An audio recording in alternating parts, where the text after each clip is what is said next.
Pansotra and welcome to CCD, a complete course destination. So दोस्तों, जैसे कि हम सबको पता है कि हम लोग अपनी पिछली क्लास के अंदर क्लास 10 के चैप्टर 2 को डिस्कस कर रहे थे, जिसका नाम था एसिड्स, बेसिस एंड सॉल्ट्स। और हम लोगों ने अपनी पिछली क्लास के अंदर पूरे चैप्टर को कंप्लीट कर लिया था और आज की क्लास के अंदर हम लोग एक क्विक रिवीजन करने वाले हैं पूरे चैप्टर की। तो आज की क्लास को हम लोग रिव्यू क्लास कह सकते हैं। कुछ 10-15 मिनट के अंदर हम लोग पूरे चैप्टर की रिवीजन कर लेंगे, ठीक है। तो चलो शुरू करते हैं अपनी क्लास को। तो हम लोगों ने एसिड, बेसिस एंड सॉल्ट इस चैप्टर के अंदर क्या क्या डिस्कस किया था वो पूरा आज की क्लास में हम लोग इन शॉर्ट देख लेंगे। तो सबसे पहले तो हम लोगों ने इस चैप्टर के अंदर एसिड्स के बारे में जानकारी ली थी कि एसिड्स क्या होते हैं, बेसिस क्या होते हैं। तो देखो एसिड्स क्या होते थे, they are the substance that have sour taste and turn blue litmus red. ऐसी चीजें जिनका टेस्ट जो है सॉर होता है, मतलब खट्टा होता है, उनके अंदर क्या प्रेजेंट होता है, एसिड्स प्रेजेंट होते हैं। So they are the substance that have sour taste, जिनका टेस्ट सॉर होता है, and turn blue litmus into red. तो ब्लू लिटमस को ये रेड के अंदर कन्वर्ट कर देगी। अब बात आती है कि लिटमस क्या है। तो हम लोगों ने डिस्कस किया था कि लिटमस क्या है, इट इज एन इंडिकेटर, एक नेचुरल इंडिकेटर है लिटमस पेपर या फिर लिटमस सॉल्यूशन एक नेचुरल इंडिकेटर है जो कि जैसे ही एसिड्स के साथ टच होता है तो ब्लू लिटमस रेड के अंदर कन्वर्ट हो जाता है, ठीक है। और अगर बेसिस के साथ टच होगा तो रेड लिटमस जो है ब्लू के अंदर कन्वर्ट हो जाएगा। तो ये बात हम लोगों ने देखी थी इंडिकेटर्स के बारे में और काफी इंडिकेटर्स के बारे में हम लोगों ने डिस्कशन की थी अपनी फर्स्ट ही क्लास के अंदर। उसको अगर अच्छे से समझना हो तो आप फर्स्ट क्लास को वापस से देख सकते हैं। तो देखिए उसके अंदर और क्या होता है, acids give hydrogen ion in water. जब ये वाटर के अंदर होते हैं तो एसिड्स क्या करते हैं, हाइड्रोजन आयन को रिलीज कर देते हैं और फॉर्मेशन हो जाती है हाइड्रोनियम आयन की, ठीक है। क्योंकि जो हाइड्रोजन आयन है वो इंडिपेंडेंटली एग्जिस्ट नहीं कर पाता और वाटर के साथ कंबाइन होकर हाइड्रोनियम आयन जो है उसकी फॉर्मेशन हो जाती है, ठीक है। तो ये हमारे एसिड्स थे, these are the substance that have sour taste and turns blue litmus into red. Sour taste होता है, ब्लू लिटमस को रेड के अंदर कन्वर्ट कर देता है हमारा एसिड्स, ठीक है। तो बाकी एसिड्स के बारे में जान लो, एसिड्स कितने टाइप के होते हैं। अगर हम लोग आयोनाइजेशन के बेस पे देखें, it is of 2 type, that is strong acids and weak acids. Ionization के बेस पे देखेंगे तो जो एसिड्स होते हैं स्ट्रॉन्ग एसिड्स होते हैं एंड वीक एसिड्स होते हैं। तो स्ट्रॉन्ग एसिड्स क्या होते हैं हमारे, दे आयोनाइज कंप्लीटली इन सॉल्यूशन। जो सॉल्यूशन के अंदर कंप्लीटली आयोनाइज हो जाए उसे हम बोल देते हैं strong acids. It means that it gives off greatest number of hydrogen in a solution। किसी सॉल्यूशन के अंदर ये ज्यादा अमाउंट में हाइड्रोजन दे सके उसी को हम लोग बोल देते हैं स्ट्रॉन्ग एसिड्स। जैसे कि एग्जांपल ले लो, सल्फ्यूरिक एसिड, हाइड्रोक्लोरिक एसिड, ये कुछ हमारी जो है एग्जांपल्स हो जाएंगे, ठीक है। अगर वीक एसिड्स की बात करें तो they ionise only partially to give less hydrogen ion. ये पार्शियली आयोनाइज हो जाते हैं, पार्शियली आयोनाइज होते हैं और less number of hydrogen ion को जो है गिव करते हैं किसी भी सॉल्यूशन के अंदर, ठीक है। एग्जांपल ले ली जाए तो एसिटिक एसिड, ठीक है, एसिटिक एसिड इसकी एग्जांपल हो जाएगी। तो ये हो जाते हैं हमारे आयोनाइजेशन के बेस पे एसिड्स की type, strong acids and weak acids. अगर बात करें कंसंट्रेशन की बेस पे, बेस्ड ऑन कंसंट्रेशन कितने टाइप के एसिड्स होते हैं, one is dilute acid and another is concentrated acid, ठीक है। कंसंट्रेटेड एसिड्स होंगे और डाइल्यूट एसिड्स होंगे। अब कंसंट्रेटेड एसिड्स क्या होंगे, in this acids the concentration of acid is high. Acid की कंसंट्रेशन हाई होगी, मतलब कि एसिड्स के अंदर जो आयंस है, हाइड्रोजन आयंस, उनकी कंसंट्रेशन ज्यादा होगी, उसी को हम लोग कंसंट्रेटेड एसिड्स बोल देंगे। और डाइल्यूट एसिड्स की बात करें तो in this concentration of acid is low. Acid की कंसंट्रेशन जो है लो होगी, उसी को हम लोग बोल देते हैं डाइल्यूट एसिड। तो हमारे कंसंट्रेशन के बेस पे 2 टाइप के होते हैं acid, that is concentrated acid and dilute acid, okay. अगर बात करें एसिड्स की प्रॉपर्टीज की तो एसिड की प्रॉपर्टीज हम लोगों ने देखी थी कुछ रिएक्शंस के अंदर। जब एसिड्स मेटल्स के साथ रिएक्ट करेंगे तो क्या होगा, when acids reacts with metals, hydrogen gas is released which burns with pop sound। जब एसिड्स जो है मेटल्स के साथ रिएक्ट करेंगे तो क्या होगा, हाइड्रोजन गैस इवॉल्व होगी जो कि पॉप साउंड के साथ बर्न होगी, ठीक है। अगर उसे बर्न करेंगे तो पॉप साउंड आएगा हमें। तो ये हो जाते हैं रिएक्शन विद मेटल्स, एसिड्स के मेटल्स के साथ रिएक्शन, जो कि हम लोगों ने अच्छे से डिस्कस किया था डीपली अपनी क्लास के अंदर, ठीक है। उसके बाद हम लोग देख लेते हैं reaction with metal oxides.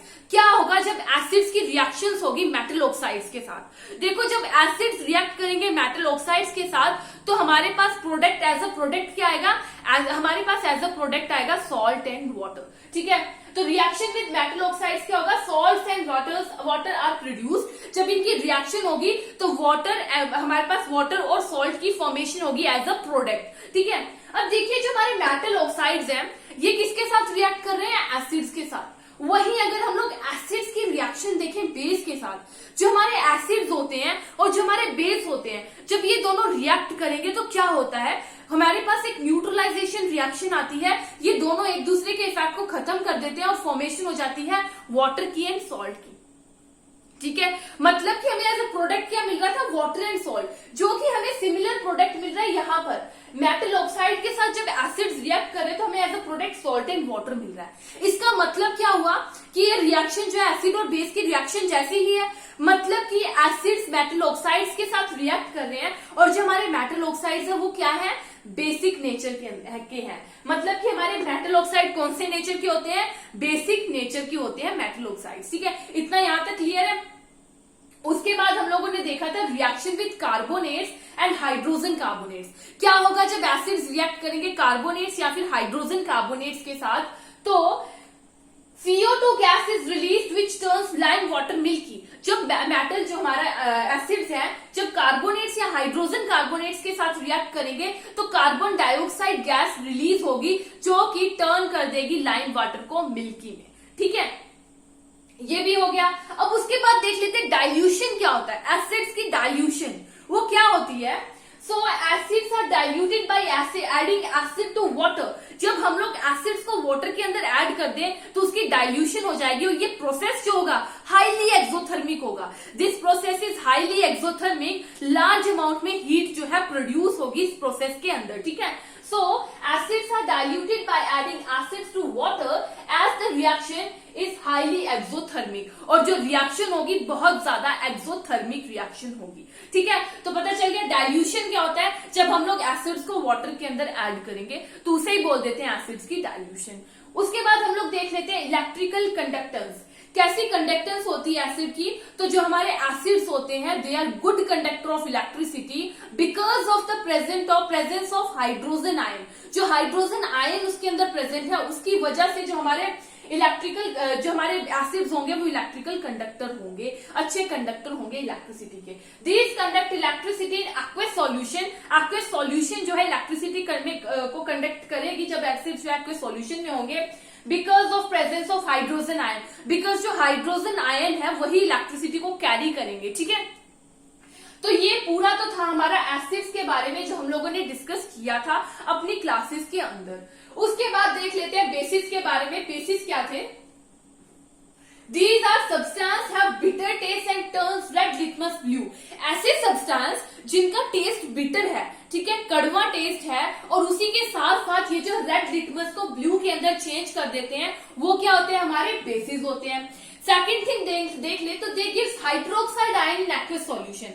Aqueous solution के अंदर ये हाइड्रोक्साइड आयंस को रिलीज करेंगे, वो हमारे हो जाएंगे बेसिस। तो क्या हो जाते हैं bases, which are bitter in taste. ठीक है, टेस्ट बिटर होगा, उसी के साथ साथ रेड लिटमस को ब्लू के अंदर कन्वर्ट कर देंगे और हाइड्रोक्साइड आयंस को रिलीज करते हैं, ये हमारे बेसिस होते हैं। ठीक है, अगर बेसिस की टाइप्स की बात करें तो बेसिस जो है दो टाइप्स के होते हैं, one is strong base and second is हमारा वीक बेस। ठीक है, तो स्ट्रॉन्ग बेस क्या होते हैं, they ionise completely in aqueous solution of they ionise completely in the aqueous solution. जो एक्वस सॉल्यूशन होता है उसके अंदर कंप्लीटली आयोनाइज हो जाते हैं, मतलब कि large number of hydroxide ions जो है उसको प्रोड्यूस करते हैं, तो ये होते हैं हमारे स्ट्रॉन्ग बेस। ठीक है, अगर वीक बेस की बात करें तो they ionise only partially in aqueous solution. Aqueous solution के अंदर पार्शियली आयोनाइज होंगे। एग्जांपल्स ले लें अगर हम लोग स्ट्रॉन्ग बेस की तो हो जाएगा हमारा सोडियम हाइड्रोक्साइड। ठीक है, और वीक बेस की तो कॉपर ऑक्साइड हमारा हो जाएगा वीक बेस। ठीक है, ये तो हो गया हमारे टाइप्स ऑफ बेसिस। अब बात आती है कुछ ऐसे बेसिस होते हैं जो कि वाटर के अंदर सॉल्युबल होते हैं। कुछ ऐसे बेसिस होते हैं जो कि वाटर के अंदर सॉल्युबल होते हैं, उनको हम लोग क्या बोल देते हैं, अल्कली। सो अल्कली क्या है, वाटर सॉल्युबल बेसिस है, उसी को हम लोग बोल देते हैं अल्कली। अब बात आती है कि जो अल्कलीज होते हैं, सभी अल्कली बेसिस होते हैं लेकिन सभी बेसिस अल्कली नहीं होते। ठीक है, all alkalis are bases but all bases are not alkali. सभी बेसिस अल्कली जो है बेसिस होते हैं, लेकिन सभी जो बेसिस होते हैं वो अल्कली नहीं होते। Some of the bases are alkali जो कि वाटर सॉल्युबल होते हैं, ठीक है। उसके बाद हम लोग बेसिस की प्रॉपर्टीज को देख लें अगर, तो बेसिस की प्रॉपर्टी अगर रिएक्शन विद मेटल्स के साथ देखेंगे, जब मेटल्स के साथ बेस रिएक्ट करेंगे तो क्या करते हैं, हाइड्रोजन गैस को इवॉल्व करते हैं, हाइड्रोजन गैस रिलीज हो जाती है। So strong bases produce hydrogen gas when react with metals. जब स्ट्रॉन्ग बेसिस मेटल के साथ रिएक्ट करते हैं तो हाइड्रोजन गैस रिलीज हो जाती है, ठीक है। बात करते हैं नॉन मेटलिक ऑक्साइड्स के साथ रिएक्शन बेस की। जब बेस नॉन मेटलिक ऑक्साइड्स के साथ रिएक्ट करते हैं तो एज अ प्रोडक्ट हमें क्या मिल जाता है, एज अ प्रोडक्ट हम लोग को मिल जाता है सॉल्ट एंड वाटर।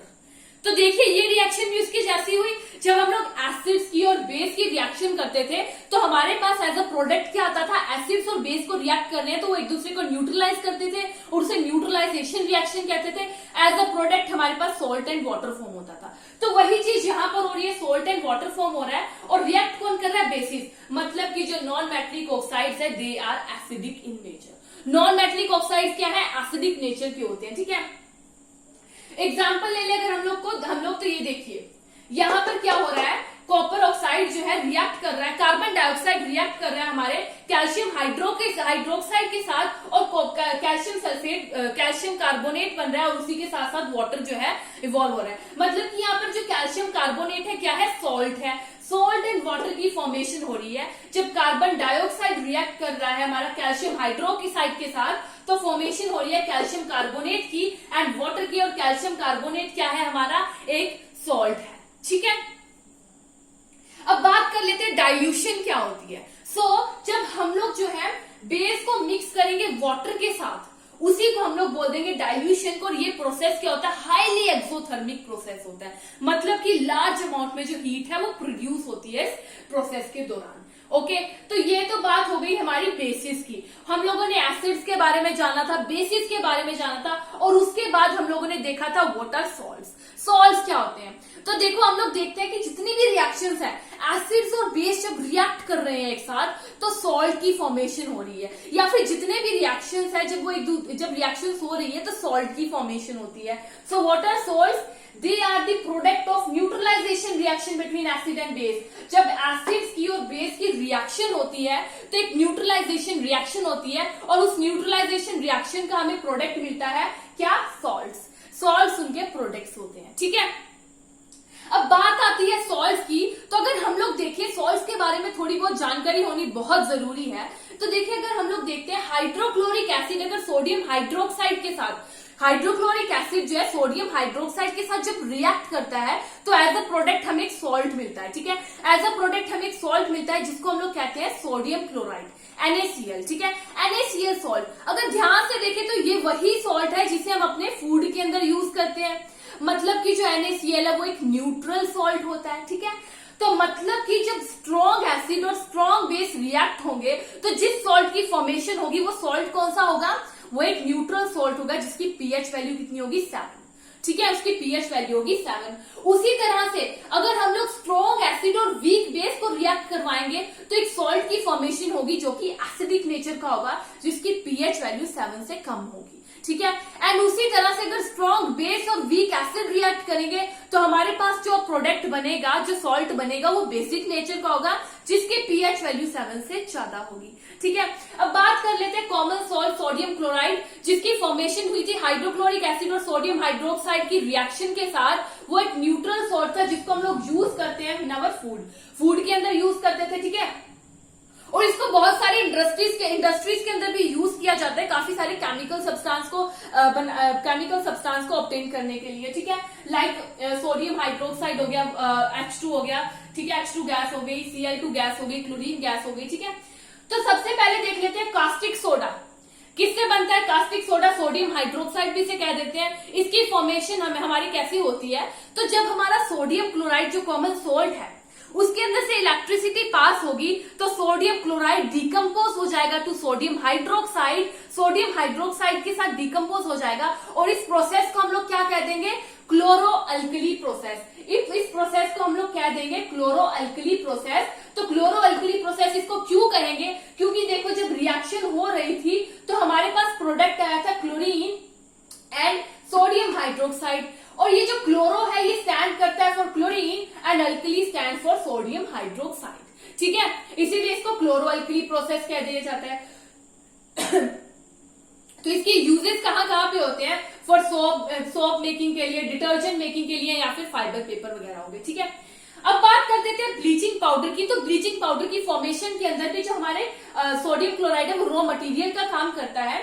तो हमारा ब्लीचिंग पाउडर कहाँ पर यूज करते हैं, ब्लीचिंग पर्पस के लिए, और इसका फॉर्मूला होता है CaOCl2। ठीक है, उसके बाद बात आती है बेकिंग सोडा की। तो जो हमारा बेकिंग सोडा है वो बहुत ही ज्यादा हेल्पफुल होता है हमारी नॉर्मल लाइफ के अंदर भी, जिसका केमिकल नेम क्या होता है, सोडियम हाइड्रोजन कार्बोनेट, जिसका केमिकल नेम होता है सोडियम हाइड्रोजन कार्बोनेट, और इसका केमिकल फॉर्मूला क्या होगा, NaHCO3। ठीक है, और इम्पोर्टेंट इसकी हेल्प से जो हमारा बेकिंग सोडा होता है ये माइल्ड नॉन कोरोसिव बेस होता है। मतलब इसके यूज कहाँ कहाँ पे कर सकते हैं, as an ingredient in antacid के अंदर, या फिर बेकिंग पाउडर की फॉर्मेशन के अंदर। ठीक है,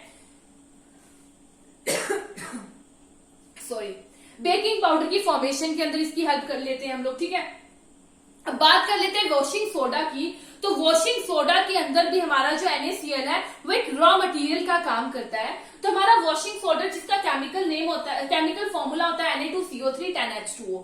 ठीक है, अगर हम लोग देखें जो हमारा बेकिंग सोडा था, बेकिंग सोडा को अगर हम कुकिंग करते समय हीट करेंगे तो हमारे पास क्या फॉर्मेशन हो जाती थी, सोडियम कार्बोनेट की फॉर्मेशन होती थी। और उसी सोडियम कार्बोनेट को जब हम लोग वापस से रिक्रिस्टलाइजेशन करते थे तो हमारे पास वॉशिंग सोडा आ जाता है। ठीक है, वॉशिंग सोडा आ जाता है जिसकी यूज हम लोग कहाँ पे करते हैं, for removing permanent hardness of water. Water की परमानेंट हार्डनेस को रिमूव करने के लिए वॉशिंग सोडा का यूज करते हैं। ठीक है, अब देखो क्या होता है कि एक हमारे पास चीज होती है वाटर ऑफ क्रिस्टलाइजेशन।